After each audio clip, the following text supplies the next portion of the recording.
علیکم ورحمۃ اللہ وبرکاتہ۔ اس دعا کے ساتھ کہ جہاں پر بھی ہوں خیریت سے ہوں، اللہ تعالیٰ ہم سب کو قرآن پاک پڑھنے والا، عمل کرنے والا اور اللہ کا ذکر کرنے والوں میں شامل فرمائے۔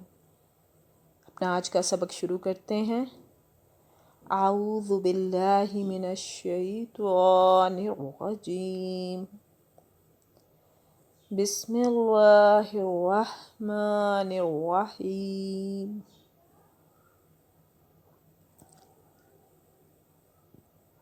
وقالت الیہود، و اور قالت کہتے ہیں، یہود یہود، لیست النصارى نہیں ہے نصارہ، علی شیء حق پر، اور یہودی کہتے ہیں کہ نصارہ یعنی نصرانی حق پر نہیں۔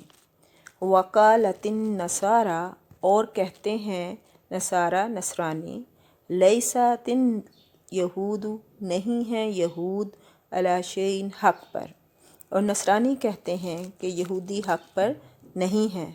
وہم اور حالانکہ یتلون الکتاب وہ تلاوت کرتے ہیں کتاب کی، حالانکہ یہ سب لوگ تلاوت کرتے ہیں، تورات پڑھتے ہیں۔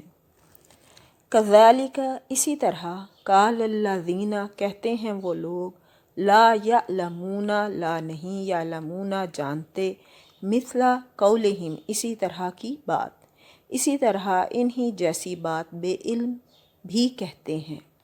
فاللہ پس اللہ یحکم فیصلہ کرے گا، بینہم درمیان ان کے، یوم القیامتی قیامت کے دن، یوم دن قیامت کے دن، فیما اس میں، کانو جو وہ تھے، فیہی یختلفون اختلاف کرتے۔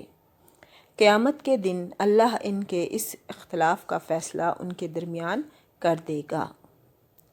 ومن اور کون، اظلم ظالم ہوگا، ممن منع جو منع کرے، مساجد اللہ اللہ کی مسجدوں میں، ان یذکر کہ ذکر ہو، فیہ اسمہ اس کے نام کا، یعنی اللہ کے ذکر کیے جانے کو روکے، وسعی اور کوشش کرے، فی خرابہا بربادی کی۔ اس شخص سے بڑھ کر ظالم کون ہے جو اللہ کی مسجدوں میں اللہ کے ذکر کیے جانے کو روکے اور ان کی بربادی کی کوشش کرے۔ اولئک یہی ہیں، ما کان لہم ان یدخلوہا کہ وہ داخل ہوتے اس میں، الا خائفین مگر ڈرتے ہوئے۔ ایسے لوگوں کو خوف کھاتے ہوئے ہی اس میں جانا چاہیے۔ لہم فی الدنیا ان کے لیے ہے، فی الدنیا دنیا میں، خزی رسوائی، ولہم اور واسطے ان کے ہے، فی الآخرۃ آخرت میں، عذاب عظیم بہت بڑا عذاب۔ ان لوگوں کے لیے دنیا میں بھی رسوائی ہے اور آخرت میں بھی بہت بڑا عذاب ہے۔ یہود و نصارہ، یہودی تورات پڑھتے تھے جس میں حضرت موسیٰ علیہ السلام کی زبان سے حضرت عیسیٰ علیہ السلام کی تصدیق موجود ہے، لیکن اس کے باوجود یہودی حضرت عیسیٰ علیہ السلام کی تکفیر کرتے تھے۔ عیسائیوں کے پاس انجیل موجود ہے جس میں حضرت موسیٰ علیہ السلام اور تورات کے ہونے کی تصدیق ہے، اس کے باوجود یہ یہودیوں کی تکفیر کرتے ہیں۔ یہ گویا اہل کتاب کے دونوں فرقوں میں کے کفر و ناد اور اپنے بارے میں خوش فہمیوں میں مبتلا ہونے کو ظاہر کیا جاتا ہے۔ اہل کتاب کے مقابلے میں عرب کے مشرکین ان پڑھ امیین تھے، اس لیے انہیں بے علم کہا گیا، لا یعلمون نہیں جانتے، اس لیے انہیں بے علم کہا گیا، لیکن وہ بھی مشرک ہونے کے باوجود یہود و نصارہ کی طرح اس ذام باطل میں مبتلا تھے کہ وہی حق پر ہیں، اسی لیے وہ نبی کریم صلی اللہ علیہ وآلہ وسلم کو صابی یعنی بے دین کہا کرتے تھے۔ لوگوں نے مسجدوں میں اللہ کا ذکر کرنے سے روکا، یہ کون ہیں؟ ان کے بارے میں مفسرین کی دو رائے ہیں۔ ایک رائے تو یہ ہے کہ اس سے مراد عیسائی ہیں، جنہوں نے بادشاہ روم کے ساتھ مل کر بیت المقدس میں یہودیوں کو نماز پڑھنے سے روکا اور اس کی تقریب میں حصہ لیا۔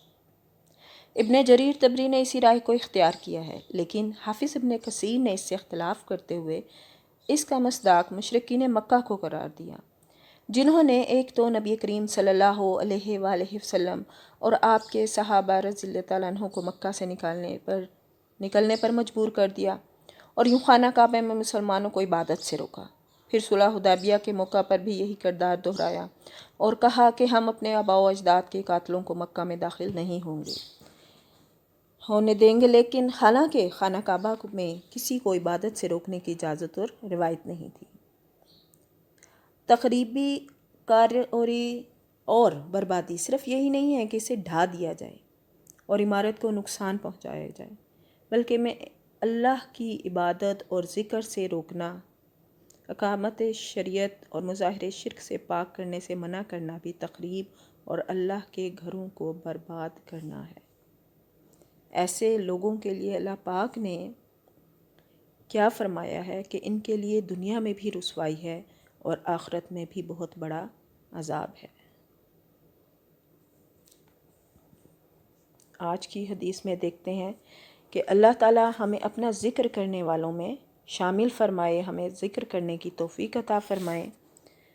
رسول اللہ صلی اللہ علیہ وآلہ وسلم نے فرمایا کہ جب تم لوگ جنت کے باغیچوں کے پاس سے گزرو تو استفادہ کر لیا کرو۔ کسی نے پوچھا جنت کے باغیچوں سے کیا مراد ہے؟